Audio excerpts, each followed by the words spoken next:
Hello বন্ধুরা, horror movie নামটা শুনলেই যেন মনে হয় কাল্পনিক কোনো ভূতের গল্প। তবে ইতিহাসে এমনও কিছু মুভি আছে যা পুরোপুরি সত্য ঘটনার উপর নির্মিত।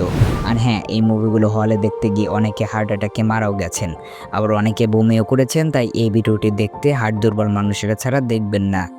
Number 5, hereditary 2018। হেরিডিটারি মুভিকে বলা হয় মডার্ন হরর সিনেমার মাস্টারপিস। এই ছবিতে দেখা যায় এক পরিবার তাদের দাদির মৃত্যুর পর একের পর এক অদ্ভুত ঘটনার মুখোমুখি হতে থাকে। মুভির প্রতিটি দৃশ্যে লুকিয়ে আছে ছটফটানি আর মানসিক অস্থিরতা। এই ছবির সবচেয়ে বড় শক্তি হলো এর গল্প বলার ধরন আর হিমশীতল পরিবেশ। যারা মনস্তাত্ত্বিক হরর ভালোবাসে তাদের জন্য হেরিডিটারি একেবারেই perfect. Number 4, the conjuring 2013। Horror সিনেমার জগতে দ্য কনজিউরিংয়ের নামই যথেষ্ট।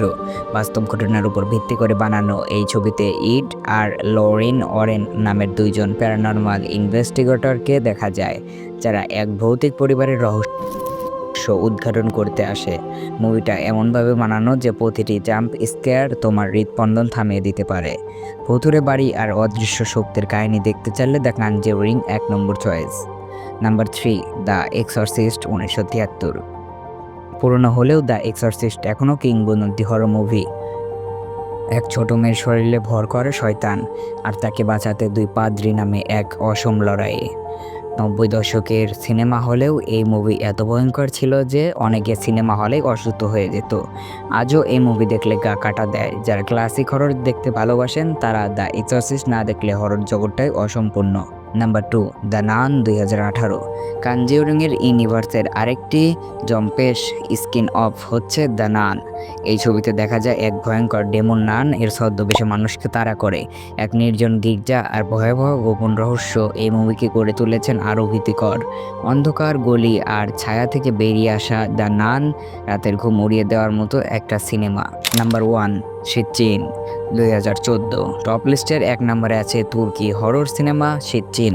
মুসলিম কালচারে জিন ভিত্তিক গল্প নিয়ে এমন বাস্তবধর্মী আর ভয়েস সিনেমা খুবই কমই আছে। সিজ্জিনে দেখানো হয়েছে কিভাবে কালো জাদু আর জিনের খপ্পরে পড়ে একটি পরিবার ধ্বংস হয়ে যায়। এর প্রতিটি দৃশ্যই এত রিয়েল আর হরর যে খুব কম লোকেরই সাহস আছে রাত 12টার পর একা দেখার। তো এই ছিল আজকের এই ভিডিওটি। কোন মুভিটি আপনার কাছে সবথেকে বেশি ভালো লেগেছে এবং আপনারা চান কোন মুভিটি রাতে 12টার পর একা দেখার, তাহলে অবশ্যই কমেন্টে জানাবেন।